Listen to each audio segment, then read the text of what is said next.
नमस्कार। भारत की आज़ादी की लड़ाई के बारे में जब हम सोचते हैं तो अक्सर सड़कों पर हुए आंदोलन और जुलूस ही याद आते हैं। लेकिन एक वक्त ऐसा भी था जब ये जंग अंग्रेज़ों की अपनी बनाई हुई संसद के अंदर लड़ी गई। जी हाँ, आज हम बात करेंगे उसी दिलेर कोशिश की, स्वराज पार्टी की, जिसने दुश्मन के ही घर में घुसकर आज़ादी की लड़ाई को एक नई दिशा दी। तो जरा सोचिए, साल है 1922। पूरे देश में एक जबरदस्त आंदोलन चल रहा है, अपने पीक पर। और फिर एक दिन अचानक सब कुछ रुक जाता है, बिल्कुल सन्नाटा। गांधी जी का एक फैसला और पूरा देश एक ऐसे मोड़ पर आ खड़ा हुआ जहां से आगे का रास्ता ही नहीं दिख रहा था। अब क्या करें? यही एक सवाल था जो उस वक्त इंडियन नेशनल कांग्रेस के हर नेता के दिमाग में घूम रहा था। तो चलिए थोड़ा पीछे चलते हैं और समझते हैं कि ये संकट आखिर आया कहां से। इसकी जड़ें थीं चौरी चौरा की एक हिंसक घटना में। इस घटना के बाद महात्मा गांधी ने असहयोग आंदोलन, जो उस वक्त जोरों पर था, उसे अचानक ही वापस ले लिया। और उनके इस एक फैसले से पूरे देश के राजनीति में जैसे एक खालीपन सा आ गया। और इस फैसले का असर सीधा कांग्रेस पर पड़ा। पार्टी अंदर से ही दो हिस्सों में बंट गई। नेताओं के बीच तीखी बहसें होने लगी कि भाई अब आगे का रास्ता क्या है। क्या हमें गांधी जी के रास्ते पर ही चलना चाहिए और सही वक्त का इंतजार करना चाहिए, या फिर कोई नया ज्यादा आक्रामक तरीका अपनाना चाहिए। और यहीं से कांग्रेस के अंदर दो सोच, दो विचारधाराएं पैदा हुई। एक तरफ थे नो चेंजर्स, जो गांधी जी के हर फैसले के साथ खड़े थे। उनका मानना था कि ब्रिटिश संस्थानों का बहिष्कार जारी रहना चाहिए। पर दूसरी तरफ थे प्रो चेंजर्स, और इनके दिमाग में एक बिल्कुल नया और कह सकते हैं कि एक क्रांतिकारी आइडिया पक रहा था। तो ये नया प्लान था क्या? इसके पीछे दिमाग था दो बड़े नेताओं का, चित्तरंजन दास और मोतीलाल नेहरू। इन दोनों का मानना था कि अगर दुश्मन को हराना है तो हमें लड़ाई का मैदान ही बदलना होगा। उनकी इस स्ट्रैटेजी को कहते हैं एंट्रिज्म, यानी प्रवेशवाद। अब देखिए, ये असहयोग की जो पॉलिसी थी ना, उससे एकदम उल्टा था। इसका मतलब सीधा सा था, अंग्रेजों के सिस्टम का बाहर से विरोध क्यों करना? क्यों न चुनाव लड़कर सिस्टम के अंदर ही घुस जाया जाए और फिर उसे वहीं से अंदर से ही नाकाम कर दिया जाए। यानी उन्हीं की बनाई हुई असेंबलीज में बैठकर उनकी हर पॉलिसी को, हर कानून को चैलेंज करो। उनकी सोच एकदम साफ थी। अगर ब्रिटिश सरकार भारत के खिलाफ कानून बनाती है तो हमें उन कानूनों को विधानसभाओं के अंदर जाकर रोकना होगा।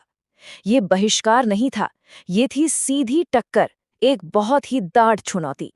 और बस इसी आइडिया को जमीन पर उतारने के लिए 1 जनवरी 1923 को इलाहाबाद में कांग्रेस खिलाफत स्वराज पार्टी की स्थापना हुई। इसके प्रेसिडेंट बने चित्तरंजन दास और मोतीलाल नेहरू बने इसके सबसे बड़े रणनीतिकार। एक बात याद रखने वाली है, ये कांग्रेस से कोई बगावत नहीं थी, बल्कि कांग्रेस के अंदर ही एक नई तेज तर्रार सोच की शुरुआत थी। तो ठीक है, प्लान तैयार था, पार्टी भी बन गई थी। अब बारी थी एक्शन की। स्वराज पार्टी ने पहला कदम क्या उठाया?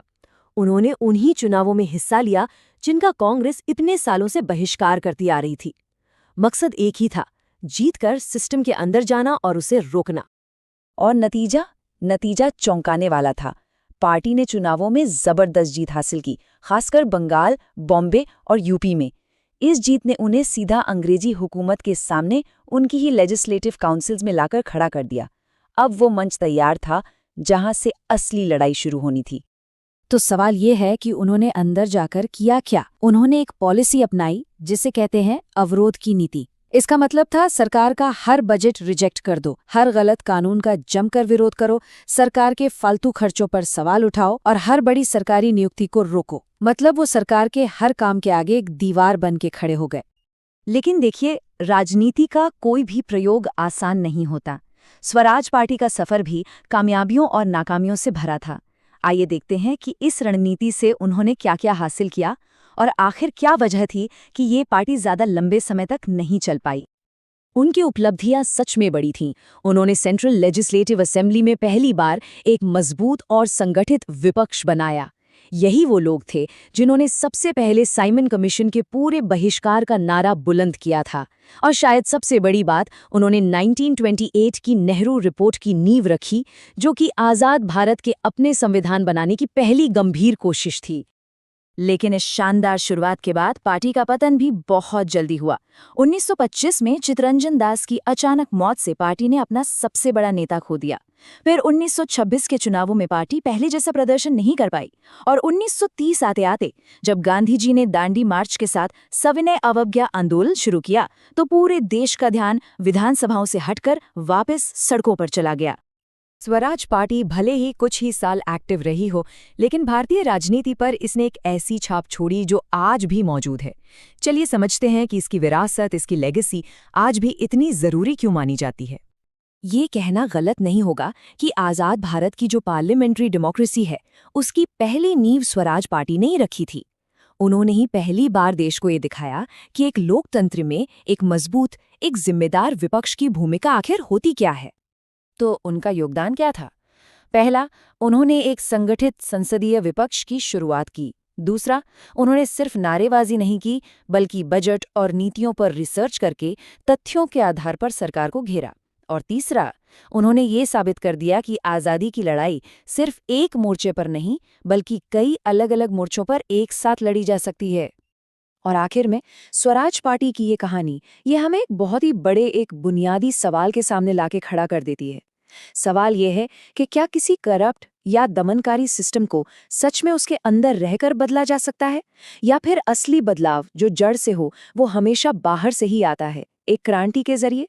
ये एक ऐसा सवाल है ना, जिसका जवाब आज भी पूरी दुनिया में लोग ढूंढ रहे हैं।